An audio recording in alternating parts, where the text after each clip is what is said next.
Assalamualaikum warahmatullahi wabarakatuh.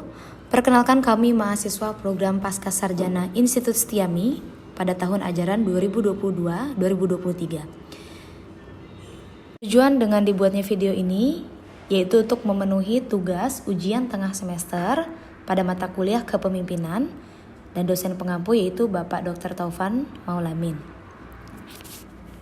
Dan kelompok kami terdiri dari 3 anggota yaitu Farah Ayu, Nur Musangada, dan Salma Rifda Latifah. Presentasi kali ini, kami akan menyajikan ringkasan, analisa, dan evaluasi pada topik dan beberapa referensi yang sudah ditetapkan oleh Bapak dosen yaitu Bapak Dr. Taufan.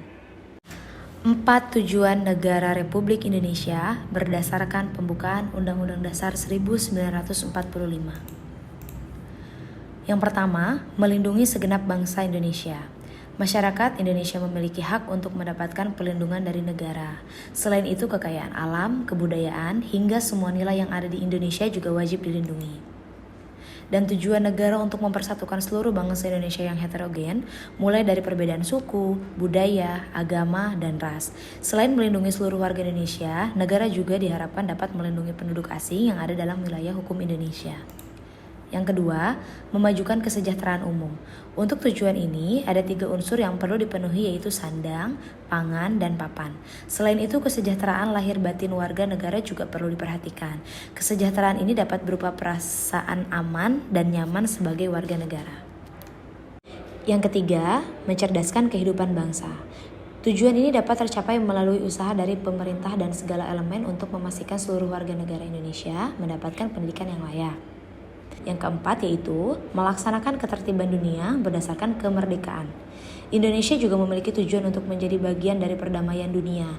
Dalam upaya ini, setiap warga Indonesia juga bisa ikut terlibat dengan menjaga perdamaian sesama warga negara. Berikutnya ada cara-cara yang bisa dilakukan untuk membawa Indonesia mencapai tujuannya.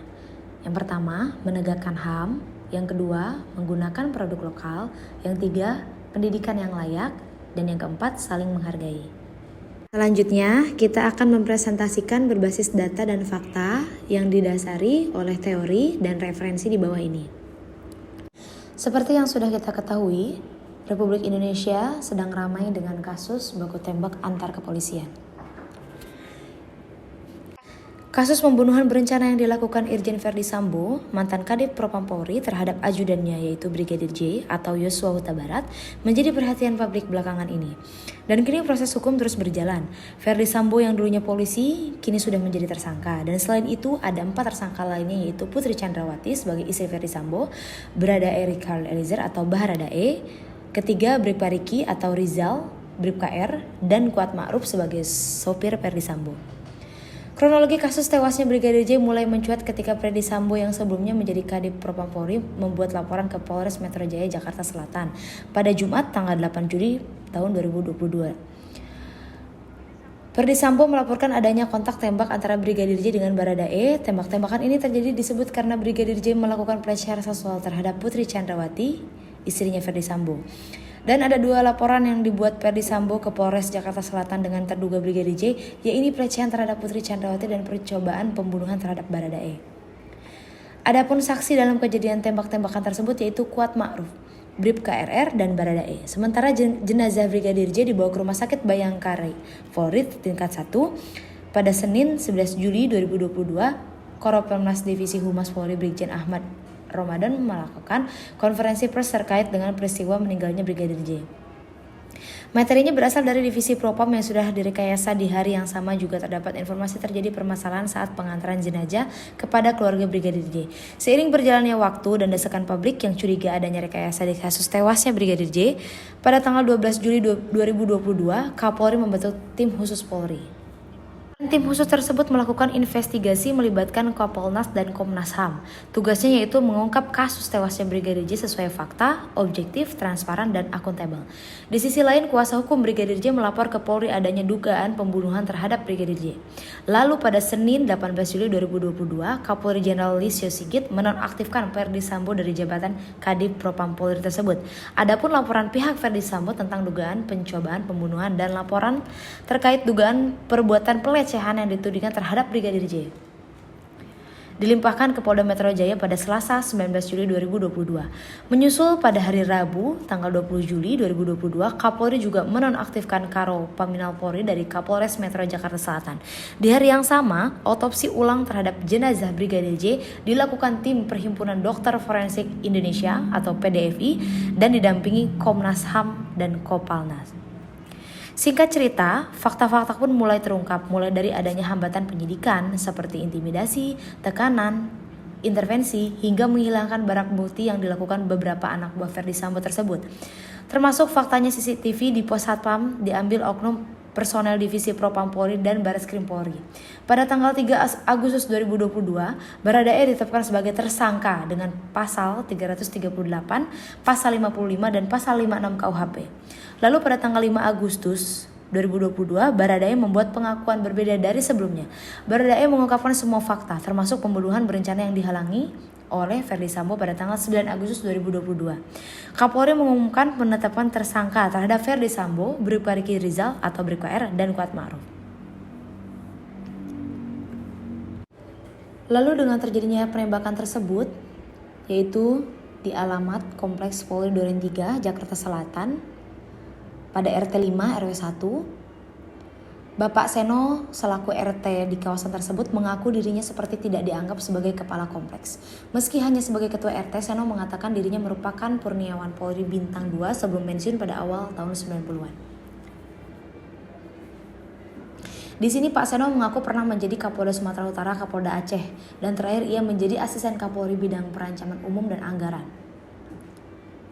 Lebih lanjut, Pak Seno mengaku kesal sebab sejak awal tak pernah diberitahu soal insiden penembakan di rumah Verdi yang notabene merupakan salah satu warganya. Ia baru mengetahui itu justru dari siaran berita di YouTube 3 hari setelah insiden. Dan Pak Seno juga kesal petugas keamanan kompleks sempat bergerak di luar arahan dirinya saat olah TKP pada Selasa malam tersebut. Dia bercerita petugas keamanan kompleks Marjuki sempat diminta polisi untuk berjaga di gerbang utama. Dan insiden baku tembak antara sesama ajudan Verdi itu terjadi pada Jumat. Insiden itu menewaskan salah satu ajudan berinisial Brigadir J dan ia tewas usai terkena timah panas yang dilepaskan Baradae. Itu korupsi sudah parah, demokrasi pun salah. Tindak pidana korupsi atau tipikor yang merajalela di tanah air selama ini tidak saja merugikan keuangan negara atau perekonomian negara, tetapi juga telah merupakan pelanggaran terhadap hak-hak sosial dan ekonomi masyarakat, menghambat pertumbuhan dan kelangsungan pembangunan nasional untuk mewujudkan masyarakat adil dan makmur. Tipikor tidak lagi dapat digolongkan sebagai kejahatan biasa, tetapi telah menjadi kejahatan luar biasa. Metode konvensional yang selama ini digunakan terbukti tidak bisa menyelesaikan persoalan korupsi yang ada di masyarakat, maka penanganannya pun juga harus menggunakan cara-cara luar biasa. Menteri Koordinator Bidang Politik, Hukum dan Keamanan, Mahfud MD menyebut tindak pidana korupsi makin merebak luas di era pasca reformasi. Dia menyebut perguruan tinggi menjadi salah satu pihak yang harus ikut bertanggung jawab atas suburnya korupsi. Demikian alasannya, para koruptor umumnya merupakan lulusan perguruan tinggi. Dia pun berharap rektor bisa ikut berperan mencegah tindak pidana korupsi agar tidak makin merajalela. Mahfud pun menukil salah satu penelitian yang dilakukan oleh mantan wartawan asal Australia, di mana dalam penelitian itu disebutkan korupsi di Indonesia sudah sulit untuk dibersihkan. Lebih jauh dituturkan Indonesia menerapkan demokrasi yang salah. Dan menurut Mahfud, seharusnya jika sebuah negara melakukan reformasi, maka korupsi di negaranya akan diikut menurun. Namun hal itu tidak teraplikasikan di Indonesia. Dan hasil penelitian itu di Indonesia justru sejak demokratisasi malah korupsinya bertambah.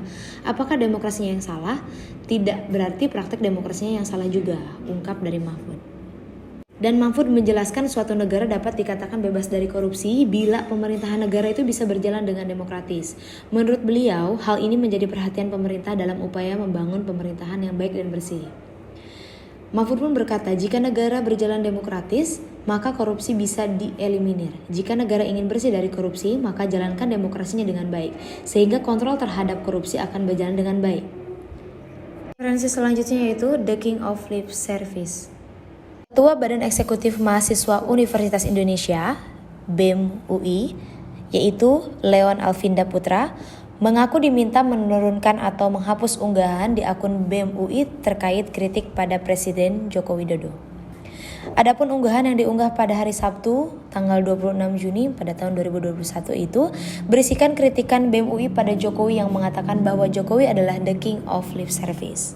Karena unggahan tersebut, Leon dan perwakilan BEM UI diundang untuk memberikan klarifikasi kepada pihak rektorat yang diwakili oleh Direktur Kemahasiswaan Universitas Indonesia.